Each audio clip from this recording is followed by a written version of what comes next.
bu bog'chani territoriyaga kirganlarni hammasini huquqiy dokumentlarini ko'tarasan.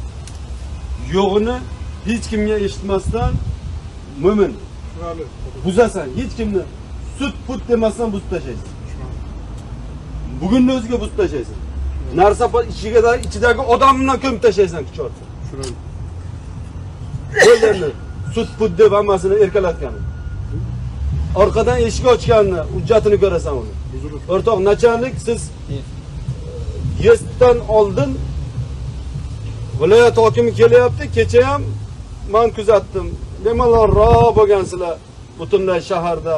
Bugun ham bu yerda ahvol hamin qadar. Yo, menga bu qonunchilik, tartib, intizom, jinoyatchilikka omil bo'luvchi holatlarni oldini oling, bo'lmasa sizni bir tinchroq tumanga men jo'natay. O'sha men topshiriq berdim. Tushundingizmi? Yo o'zgarish qiling.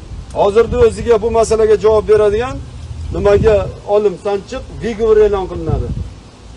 O'rtoq shu masalaga javob beradigan shahar hokimining o'rinbosariga Vigovor e'lon qilinadi. Mana shu ishlarni susaytirib yuborganligi uchun agar mana shu shahar bo'yicha ijtimoiy soha obyektlari men aytgan nuqtai nazardan tanqidiy ko'rib tuzatilmasa, o'shiga javob beriladi.